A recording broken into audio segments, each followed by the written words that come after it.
દર્શક મિત્રો, હું છું પદ્મા અને તમે જોઈ રહ્યા છો લોક સામનો ન્યૂઝ। તો જોઈએ આજના સમાચાર। અમરેલીથી અમારા રિપોર્ટર રવજી મકવાણા સાથે।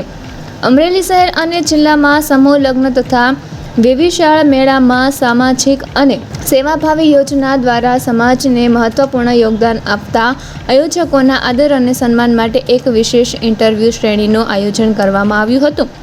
આ પહેલનો હેતુ માત્ર સન્માન કરવાનો નથી, પરંતુ સમાજ સમક્ષ આયોજકોની સેવાકીય કામગીરી, ટ્રસ્ટની રચના, પારદર્શિતા અને સમાજ હિત માટે થયેલા યોગદાનની જાણકારી પહોંચાડવાનો છે।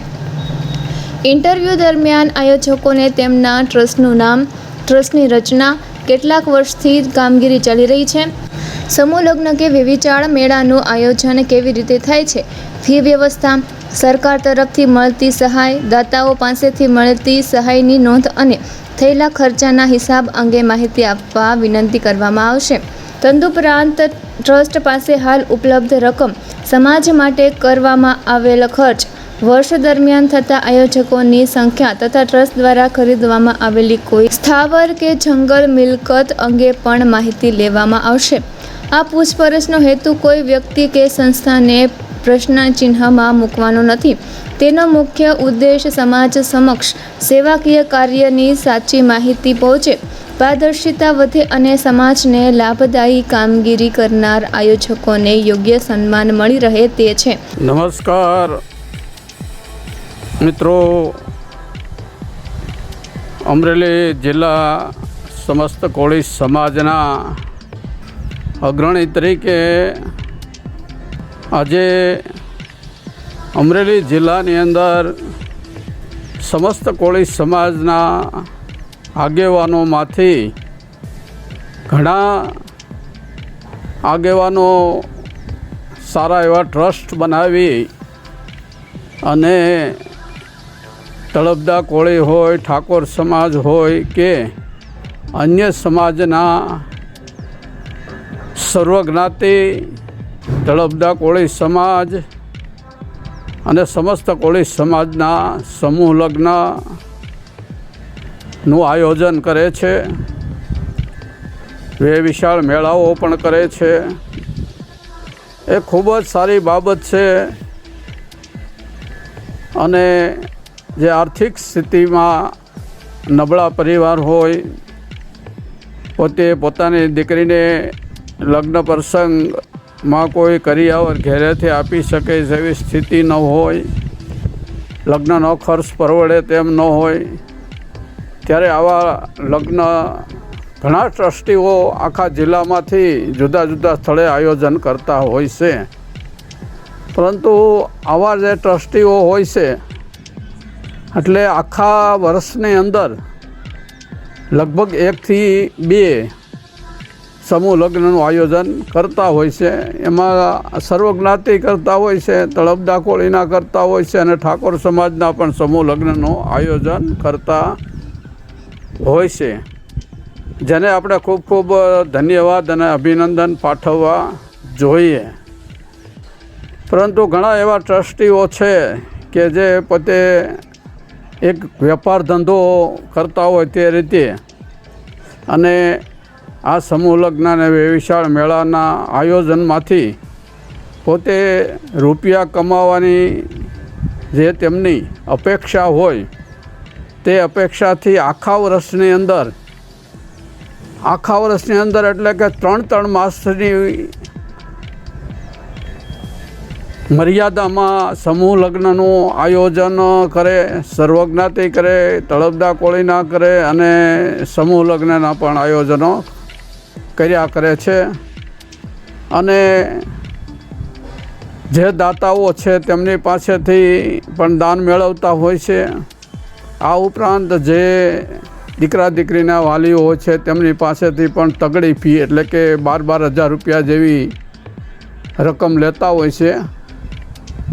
એ તો બરાબર છે કે આ સમયની અંદર 12,000 રૂપિયા એટલે સામાન્ય વાત છે, પરંતુ આ ઉપરાંત સરકાર પણ એક લગ્નની અંદર આયોજન કરનારને 3,000 રૂપિયા જેવી રકમ આપે છે।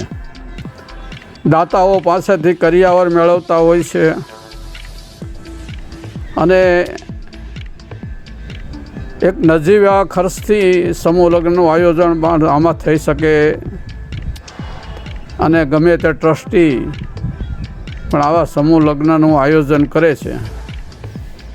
એના કરતાં કોઈ દીકરી દીકરાઓને જ્યારે સમૂહ લગ્નનું આયોજન કરે ત્યારે સારી રીતે કોઈ સોના ચાંદીના દાગીના આપી શકે, કરિયાવર આપી શકે અને જમણવારી પણ સારી કરી શકે અને સારી જગ્યાની અંદર પણ સમૂહ લગ્નનું આયોજન કરી શકે.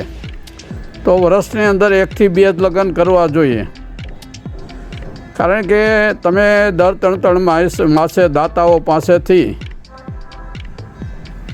દાન લેવા માટે જાઓ, કરિયાવર માટે જાઓ, પૈસા માટે જાઓ, જે સારી બાબત કહેવાય નહીં. આ ઉપરાંત ઘણા ટ્રસ્ટીઓ આખા ગુજરાતની અંદર પણ વ્યય વિશાળ મેળાના આયોજનો કરે છે ને વ્યય વિશાળ મેળામાં પણ દીકરા દીકરીઓ પરિચયમાં આવે, ખૂબ જ ભણેલા ગણેલા હોય અને પોતાને લાયકાત જોતું પાત્ર દીકરા દીકરીને મળી રહે તે માટે જે વ્યય વિશાળ મેળાનું આયોજન થાય તે પણ સારી બાબત છે.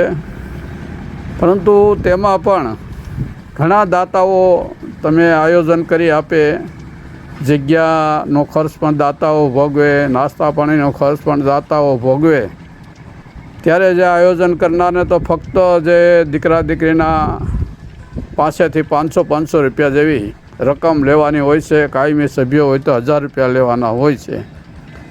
આવી રકમ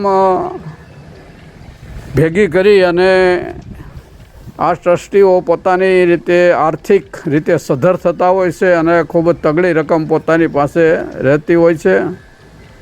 પરંતુ મારા ખ્યાલ પ્રમાણે અમુક ટ્રસ્ટની અંદર તો પોતાના ઘરના સભ્યો ટ્રસ્ટી હોય, સગાવાલા ટ્રસ્ટીઓ હોય એટલે કોઈ હિસાબ માંગે નહીં અને આ જે રૂપિયા ભેગા થાય તેમનો પણ કોઈ સમસ્ત સમાજ માટે ક્યાંય ઉપયોગ કરવામાં આવતો નથી કે આપણા સમાજમાંથી કોઈ દીકરા દીકરી ભણવામાં હોશિયાર હોય, જેમની આર્થિક સ્થિતિ નબળી હોય તેવા 5 દીકરા દીકરીઓને ભણાવ્યા હોય કે તેમને કોઈ મદદ કરી હોય કે બેન દીકરીઓ માટે ક્યાંય છાત્રાલય કર્યું હોય કે છાત્રાલય અન્ય જગ્યાએ બનતું હોય તેમાં કોઈ દાન દીધું હોય, આવો પણ એક દાખલો અમરેલી જિલ્લામાંથી નથી.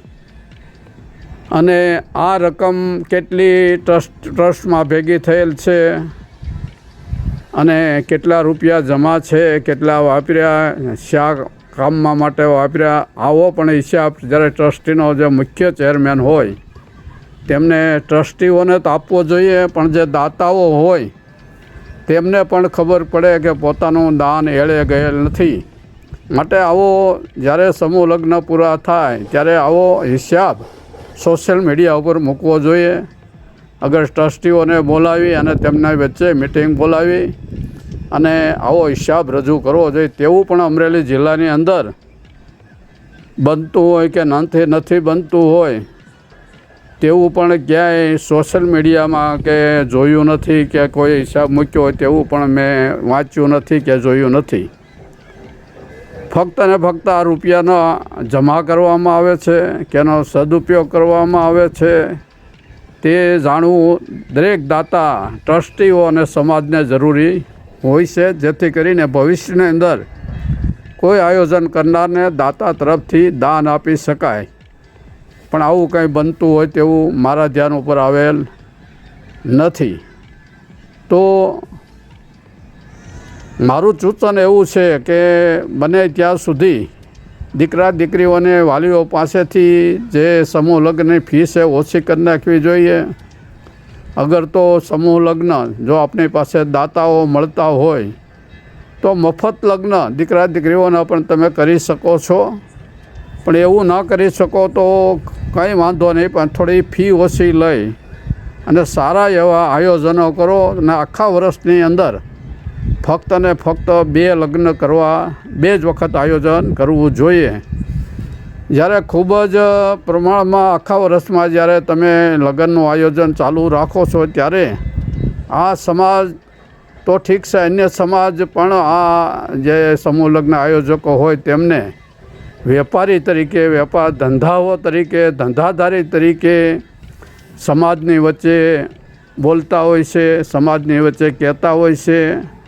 માટે આપણા સમાજના ટ્રસ્ટીઓ જે કોઈ સમૂહ લગ્ન કરતા હોય તેમને આ વાત ઉપર પૂરેપૂરું ધ્યાન આપવું જોઈએ અને આપણા સમાજની સાફ સારી રહે. અને જે કંઈ સમૂહ લગ્નનું આયોજન કરીએ તેની લોકો તરફથી પ્રશંસા થવી જોઈએ અને તમે જે બે લગ્ન કરો તે ખૂબ જ સારી રીતે કરો છો તેવી પણ દરેક સમાજની અંદર, અને કોળી સમાજ, તળપદા કોળી સમાજ, ઠાકોર સમાજ તેની પ્રશંસા કરવી જોઈએ. ફક્ત ને ફક્ત ટ્રસ્ટના નામે પૈસા ભેગા કરવા, પોતાના હિત માટે વાપરવા કે આ પૈસા ક્યાં ઉપયોગ કરે છે તે ટ્રસ્ટીઓને ન બતાવવું કે સમાજને ન બતાવવું કે દાતાઓની વચ્ચે ન મૂકવું, તે ટ્રસ્ટીઓની મોટી ભૂલ હોય છે. માટે આજે મારે સમસ્ત કોળી સમાજના આગેવાનો વચ્ચે ભવિષ્યની અંદર ચર્ચા કરવાની છે કે અવારનવાર લગ્ન કરતા હોય તેવા ટ્રસ્ટીઓને સોશિયલ મીડિયાના વચ્ચે જ્યારે કોઈ એન્કર આવે અને તમને આ બાબતમાં પૂછે કે ભાઈ તમે આ કેટલા વર્ષથી લગ્ન કરો છો, તમારી પાસે કેટલું ફંડ પડ્યું છે, આ ફંડમાંથી તમે ક્યાં વાપર્યું, આવી બધી વિગતો જાણવા માટે આગામી દિવસોની અંદર અમારે જે સમૂહ લગ્ન કરતા હોય તેમની પાસે જવાની ઈચ્છા છે. અને સારા કાર્યો કરતા હોય સમૂહ લગ્ન તેમને સમાજ તરફથી બિરદાવવાના છે, અન્ય સમાજ તરફથી બિરદાવવાના છે. અને સમાજ માટે સેવા કરતા હોય, સમાજ માટે સમૂહ લગ્નનું આયોજન કરતા હોય તેમની ખૂબ ખૂબ પ્રશંસા કરવી છે. અને જે એવા કોઈ સમૂહ લગ્નનું આયોજન કરતા હોય કે પોતાનું હિત હોય, પૈસા પોતે ભેગા કરવાની લાલચથી એક ધંધાથી તરીકે કોઈ સમૂહ લગ્નના આયોજન કરતા હોય તેવું કંઈ પણ જાણવા મળશે તો તેમને પણ આ ચેનલ મારફતે તેમનું પણ આપણે ઇન્ટરવ્યૂ લઈશું અને તેમને જે કાંઈ સેવા સારી કરી છે, ક્યાંય લોક સમાજ માટે પૈસા વાપર્યા છે, સારા કામો કર્યા છે, તેમને પણ બિરદાવવામાં આવશે. માટે આવો એક મારી જે સમૂહ લગ્ન આયોજકો વચ્ચે જવાની ઈચ્છા છે, જે ભવિષ્યની અંદર જો દરેક આગેવાનો આ બાબતમાં અમારી સાથે સહમત થશે તો આ બાબતની ચર્ચા વિચારણા કરી અને આગળ વધશું, જેનાથી સારા સમૂહ લગ્ન કરતા અને સમાજની જે ગરીબ બેન દીકરીઓ માટે, જે તેના પરિવાર માટે મદદરૂપ થતા અને સહાયરૂપ થતા જે નેમથી સમૂહ લગ્નનું આયોજન કરતા હોય તેમની પણ પ્રશંસા કરવાની છે. અને જિલ્લાની અંદર સારા સમૂહ લગ્ન ભવિષ્યની અંદર થાય અને હાલમાં પણ થઈ રહ્યા છે. અમુક ટ્રસ્ટીઓ ખૂબ જ સારા લગ્ન કરે છે, આખા વર્ષની અંદર 1 થી 2 કરે છે, મેં જોયું છે. તેમને પણ ખૂબ ખૂબ અભિનંદન આપું છું. જય વેલનાથ, જય માધાંતા. તો ફરી મળીશું એક નવા સમાચાર સાથે. ત્યાં સુધી જોતા રહો લોક સામનો ન્યૂઝ.